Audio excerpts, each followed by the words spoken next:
¿Qué es el narcisismo? ¿Ser narcisista es patológico? ¿Existen relaciones narcisistas? Esta y otras preguntas voy a tratar de resolverlas hoy en ¿Cómo me lo explico?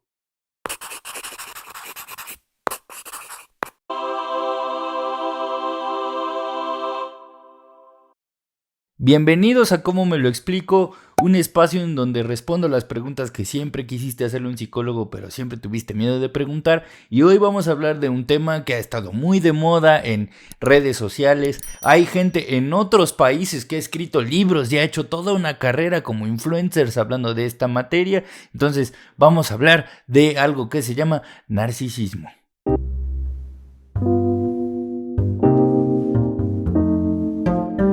La definición de narcisismo es muy compleja, ha sido muy poco entendida, pero como que a la mayoría de las personas que lo tienen a la punta de la lengua dicen, no, pues narcisismo aquí, narcisismo acá. Aquí vamos de nuevo.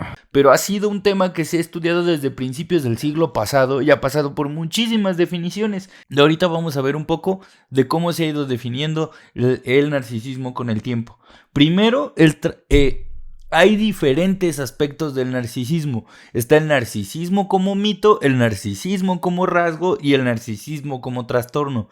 El narcisismo como mito, pues es literalmente el mito de Narciso. No había visto tanto amor en un solo cuarto desde que Narciso se descubrió a sí mismo. Que era un tipo que era muy guapo, ridículamente guapo y que se veía muy guapo a pesar de que le hayan cortado el cabello. Entonces, como era muy guapo, dicen que se ahogó porque se veía su reflejo en el agua. Y en el mito de Narciso se dice que Narciso estaba buscando una pareja que estuviera a la altura de su propia belleza.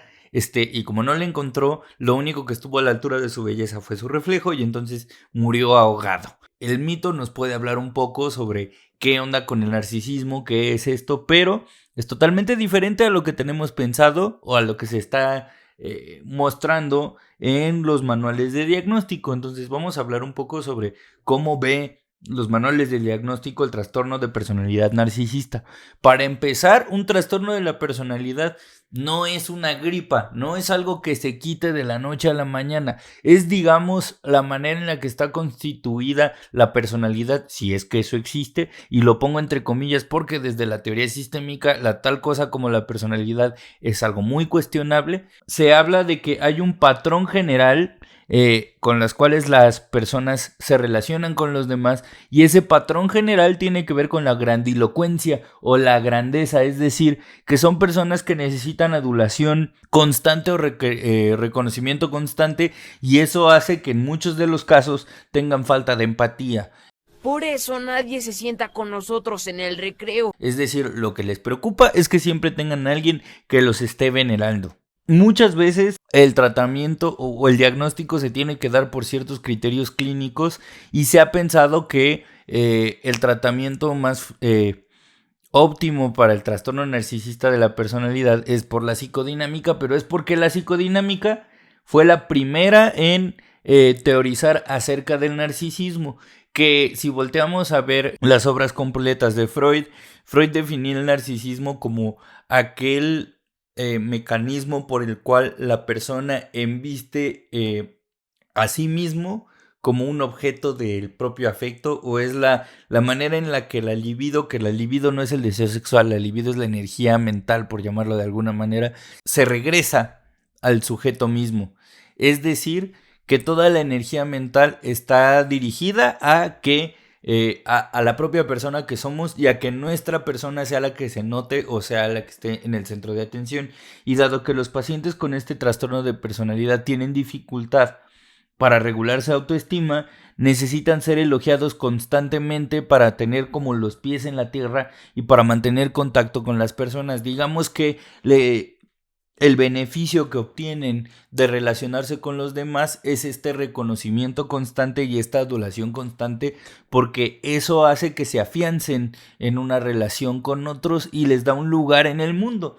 Entonces, el sentido de superioridad o de grandilocuencia es, digamos, el eje rector de las relaciones con un trastorno de personalidad narcisista. Si una persona hace cosas que a ti no te gustan, no significa que sea narcisista. Soy un imbécil profesional. Porque muchas veces he visto en TikTok y he visto en Instagram y he visto en muchos lugares que si una persona tiene una conducta de autocuidado, ya se le tacha de narcisista por privilegiar su autocuidado, que él decidiera hacer las cosas que tú estás buscando. Y no, el narcisismo tiene que ver con el culto a la grandilocuencia, al autoelogio. No tiene que ver tanto con conductas de autocuidado, pero es que allá afuera hay un chorro de personas que confunden el autocuidado con egoísmo o con el mismo narcisismo, y tienen que saber que la prevalencia del trastorno narcisista de la personalidad es de menos del 3% en la población mundial. Tengan en cuenta que es muy poco probable que nosotros nos topemos con una persona con trastorno narcisista de la personalidad, y las comorbilidades o enfermedades o trastornos asociados tienen que ver, o más bien se tienen que diferenciar de un trastorno depresivo mayor, de anorexia o de abuso de sustancias, que son cosas que suceden con gente que tiene trastorno narcisista de la personalidad. Usualmente se presentan estas cosas porque volvemos a lo mismo. Las personas con trastornos de personalidad narcisista necesitan estar en un círculo social que esté aprobando y que todo el tiempo esté elogiando y que todo el tiempo estén rescatando como los aspectos positivos de las personas, porque eso es lo que hace que la gente, digamos, sienta que se está relacionando con los demás. Entonces, cuando no existen estos círculos, es muy probable que la persona se sienta insuficiente, se sienta mal, y eso hace que caigan en un cuadro depresivo, o que usen sustancias, o que tengan trastornos de la conducta alimentaria, porque es en lo que tienen control, o la ansiedad los hace caer en estos extremos. Ahora, no quiere decir que todas las personas caigan en eso, solo hablan de que probabilísticamente es mucho más el chance de que una persona tenga estas comorbilidades a que no las tenga.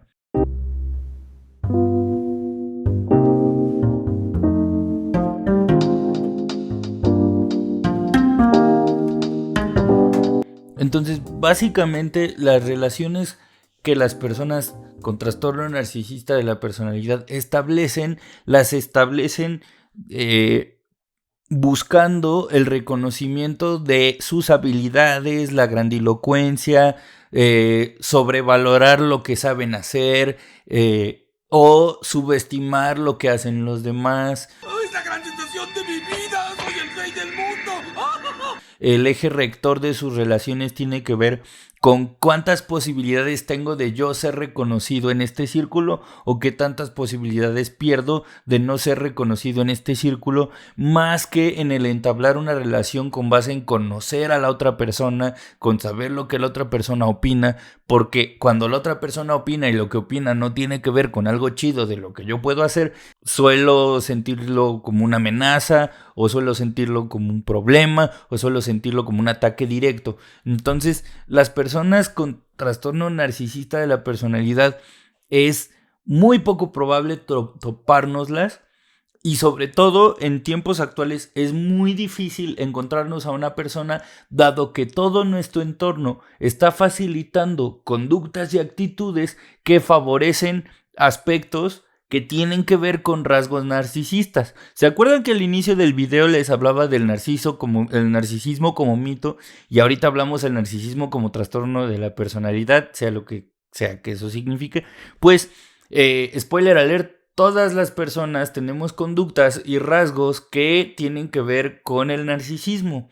Y el narcisismo como rasgo no es entendido como algo problemático, sino es entendido como todas estas conductas, creencias y hábitos que tienen que ver con el reconocimiento de quién soy, con el reconocimiento de lo que hago bien, con el reconocimiento de las cosas que me proveen cierto cuidado. Y eso en las pruebas psicométricas se les reconoce como rasgos narcisistas. Es decir, que todas las personas en algún momento de nuestra vida hemos presentado conductas o rasgos narcisistas. Ahora piensen en estas personas que difunden información equivocada por likes.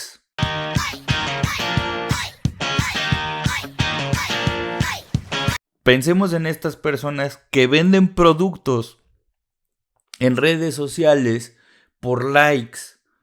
Pensemos en estas personas que no les interesa lo que les están diciendo y solo lo que buscan es tener el reconocimiento de 1, 2, 3, 100, 1000, 10,000, 100,000 personas en alguna red social. ¿Se acuerdan que uno de los rasgos de diagnóstico era la grandilocuencia y el reconocimiento de lo que yo puedo hacer por alguien más?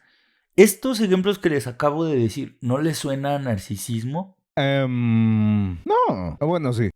Exacto. Estamos en una época en donde las redes sociales, el aislamiento y el hacinamiento están haciendo que el reconocimiento de quién soy esté basado en las habilidades y en lo que tengo para mostrar, aunque sea con filtros, y que ese reconocimiento me da cierto lugar social.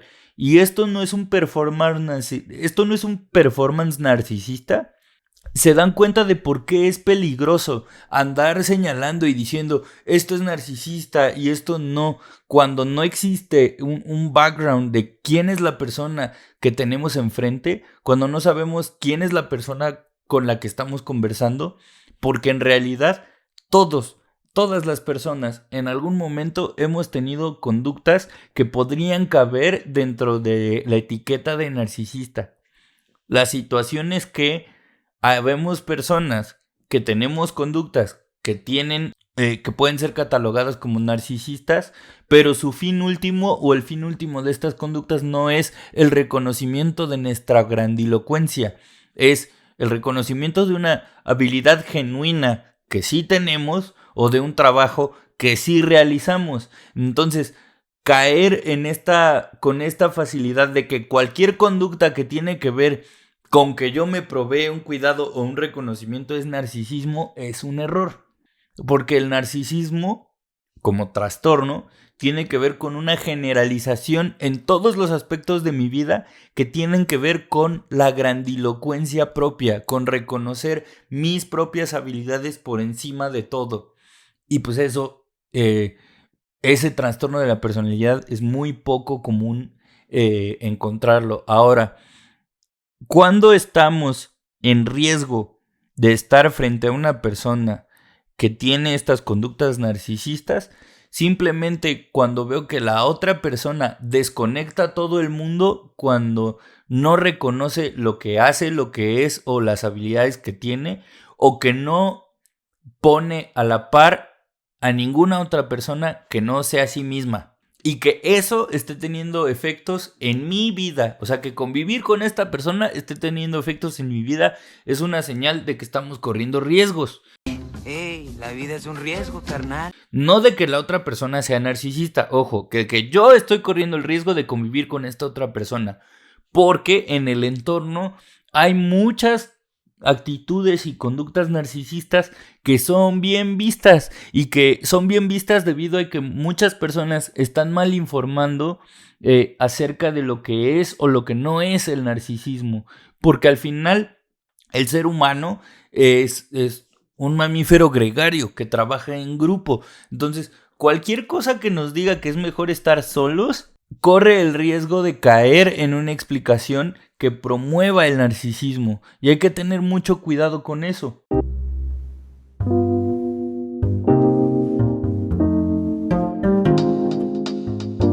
Ahora, quiero dar, como siempre, lo que dice el manual de diagnóstico del DSM-5, no para que lo hagan como un test de Cosmopolitan, como siempre se los digo. Es como para que se den una idea del marco en el cual se tiene entendido el trastorno narcisista de la personalidad, y de que esto es muy cuestionable en una sociedad como la actual, en donde se piensa que las personas tenemos relevancia de acuerdo a cuántas personas nos siguen.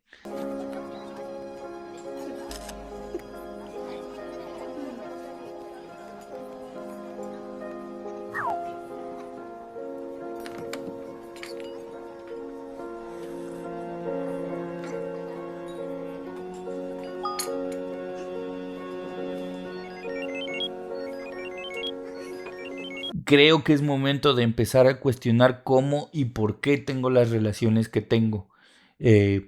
Porque eso nos puede dar un norte de si esto es o no narcisista.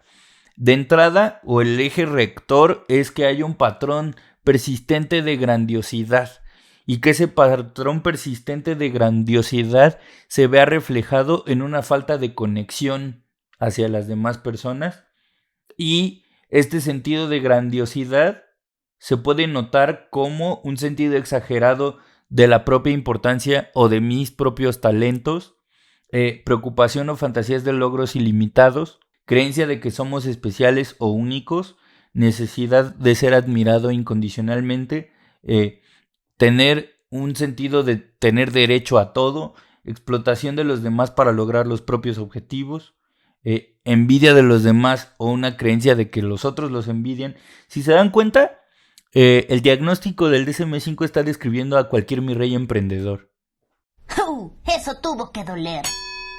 Es bien difícil definir la línea del trastorno de personalidad a un mi rey emprendedor. ¿Y por qué creen que es difícil? Porque actualmente la sociedad en el emprendedurismo y en la individuación y en la mismidad está obligando a que las personas estemos en una constante competencia con el otro. Y pues si yo no creo en mí, ¿quién más va a creer en mí? Entonces, ¿cuál sería la diferencia entre lo que les acabo de decir y un emprendedor mi rey? ¿Se dan cuenta de lo riesgoso que es andar tildando a todos de narcisistas en una sociedad en la que a cada rato se nos promueve que nos comportemos de esta manera?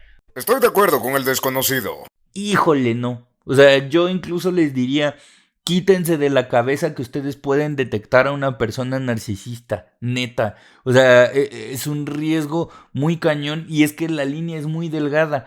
Tan delgada que a una persona narcisista también se le ha confundido con una persona con trastorno bipolar, se le ha confundido con un desorden de personalidad antisocial, un trastorno de personalidad histriónica, y piensen en que un profesional incluso tendría difícil saber si está frente a una persona con cualquiera de estos diagnósticos, si es que los tuviera. Entonces hice este video porque de verdad me preocupa mucho que cualquier persona, incluso colegas míos, andan viendo influencers, psicólogos o psicólogas hablando de personas narcisistas, que incluso veo en programas de difusión masiva que se habla de narcisistas, de relaciones narcisistas, y que se usa con una ligereza tal que de verdad las personas que convivan con este trastorno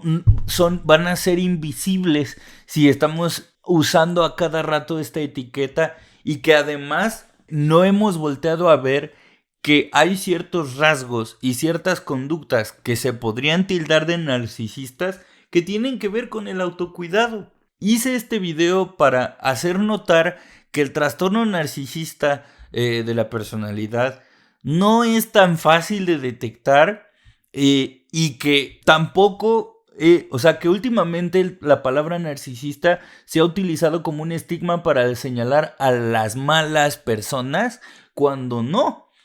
Una persona narcisista no es mala, simplemente no ve más allá de su nariz, y eso es un problema, porque el problema es vivir aislado, y el problema es que las conductas que actualmente socialmente se están validando son aquellas que nos aíslan cada vez más del uno del otro. Entonces no podemos usar con esa ligereza la etiqueta de narcisista, y menos la etiqueta de narcisista como un estigma negativo. Creo que para poder hablar de narcisismo, lo primero que tenemos que hacer es investigar qué es el narcisismo de una manera seria, ver qué opinan los profesionales acerca del narcisismo, y nos vamos a dar cuenta que todos y todas las personas en algún momento de nuestras vidas hemos tomado conductas o actitudes narcisistas, y que eso nos tendría que hacer dudar de qué tan común o qué tan probable es que alguien de verdad muestre este trastorno. Espero que este video haya servido para generar inquietudes, para generar dudas acerca del trastorno narcisista, porque no es tan fácil como lo dicen ciertos TikTokers o ciertos influencers en Instagram o en YouTube. Muestra una falsa empatía al principio de la relación. Después notas que lo que piensas y lo que sientes simplemente no le importa. Solo se disculpa cuando sabe que está a punto de perderte, pero en la mayoría de los casos no está arrepentido ni arrepentida de lo que hace o lo que dice. Hace que terminarlo o terminarla sea todo un desafío. No, porque el trastorno narcisista no se ve en un contexto en particular. Es una persona que construyó toda su realidad del mundo acerca de su grandilocuencia y no es algo tan sencillo de mirar. Entonces, sé que les estoy generando mucho más dudas de las que tenían. Esa era la intención de este video. Si tienen dudas, háganlas aquí en la caja de comentarios, porque igual, tanto el tema pasado como el que era el de apego, como este del narcisismo, sé que va a generar muchas preguntas, sé que va a generar muchísimas dudas. Entonces, dejen sus preguntas aquí en la caja de comentarios. Ya se la saben. Comenten, suscríbanse, denle click en la campanita, compartan este video. Doy gracias también a Conversaciones Constructivas, que es la asociación de psicólogas y psicólogos con la que estoy trabajando. Si quieres recibir atención psicológica, busquen en conversacionesconstructivas.com o en @conversacionesconstructivas. Y espero que les haya gustado este video. Y ya se la saben, allá afuera hay muchas explicaciones. Este es solo cómo me lo explico.